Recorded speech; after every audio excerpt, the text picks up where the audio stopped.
President Biden has arrived in Belfast for a 4-day trip to mark the 25th anniversary of the historic Good Friday Agreement. The landmark deal largely brought to an end the 30-year conflict in Northern Ireland known as the Troubles. President Biden says he looks forward to reiterating America's commitment to preserving the peace. Well, tomorrow he'll deliver a speech at Ulster University before travelling to the Republic of Ireland. There, he'll celebrate his own family's roots, attending events in Louth and Mayo. There'll also be official engagements in Dublin. He'll then leave for America on Friday. Well, our Ireland correspondent Emma Vardy is in Belfast, where Air Force One touched down a short time ago. Emma. Well, Joe Biden is due to arrive at his hotel here behind me in Belfast city centre any minute now. He's only spending one night in Belfast, though. Some think he might have spent a bit more time here if it hadn't been for the current political instability and Northern Ireland's devolved government currently collapsed. But we know the president is keen to show his commitment to this place and its unique challenges. Air Force One arrives at Belfast International, and Northern Ireland's first presidential visit in 10 years is underway. Time for a short hello with Rishi Sunak on the tarmac before the president was whisked away for the night. A ring of steel is in place in Belfast city centre, in what is one of the biggest security operations here of recent years. We've been planning for this for a number of weeks. We've prepared for all the various contingencies. Our style and tone that we'll be delivering around this policing operation will remain a community-focused style policing. Presidential visits of the past have held great significance for Northern Ireland's peace process. You must say to those who still would use violence for political objectives, you are the past.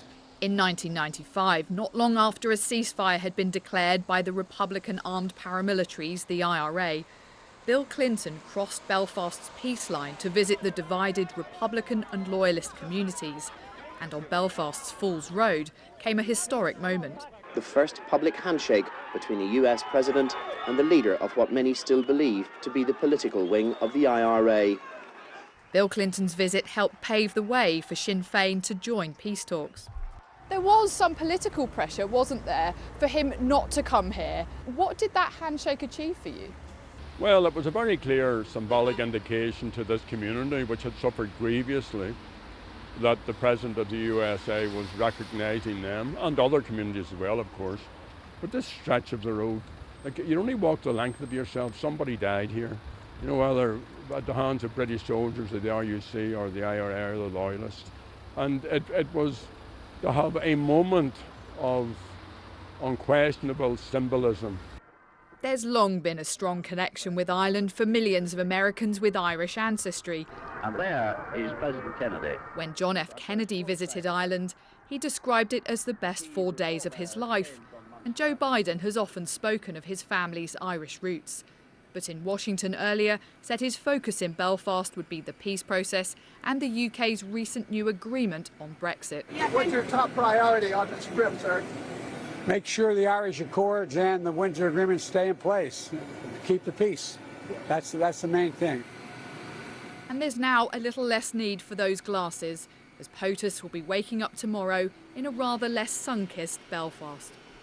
In the morning, Joe Biden will have a short meeting with Rishi Sunak before heading to an event at Ulster University with the Northern Ireland political parties.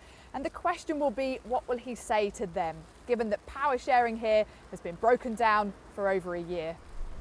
An invitation for the president to visit Stormont was not taken up. The optics here deemed less suitable, with the devolved government suspended because of disagreements over the Brexit arrangements. For this city, it will be a more brief affair than the presidential visits of the past, but still a mark of Northern Ireland's continuing importance to America in its post-conflict journey. Emma Vardy, BBC News, Belfast. Well, President Biden is due to meet representatives of the main political parties in Northern Ireland tomorrow. The devolved government there was suspended more than a year ago after the DUP withdrew its support in protest at post-Brexit trading arrangements. Well, our political editor Chris Mason is in Belfast. Chris, it's a short trip for Joe Biden to Northern Ireland, but just sum up its potential significance. Yeah, evening to you, Clive. This visit has been penciled into the diaries of diplomats on both sides of the Atlantic for the best part of a year now, such as the significance of this anniversary, 25 years on from the signing of the Good Friday Agreement. And here we are this evening with the visit underway. We can show you some additional pictures of the President getting off Air Force One in the last half an hour or so, shaking hands with Rishi Sunak, who was there on the tarmac to greet him in the wind and occasional little blast of rain here in Northern Ireland this evening. They'll have a meeting face-to-face in the morning ahead of the President's speech that Emma was referring to there. But as you say, the visit to Northern Ireland by the President, as opposed to the wider trip to the Republic, is actually pretty short. For all of the diplomatic conversations over the last year about this moment, he'll be here for around about 15 hours, around half of which he'll be in bed. And I think the political impasse here locally has played into that. There can't be some grand moment of smiles, the restoration of power-sharing devolved government here in Northern Ireland, because that restoration has not yet happened. Now, the New Deal, as far as Brexit and Northern Ireland is concerned, what's known as the Windsor Framework, I think has made this trip easier to nail down and ensure that it is happening.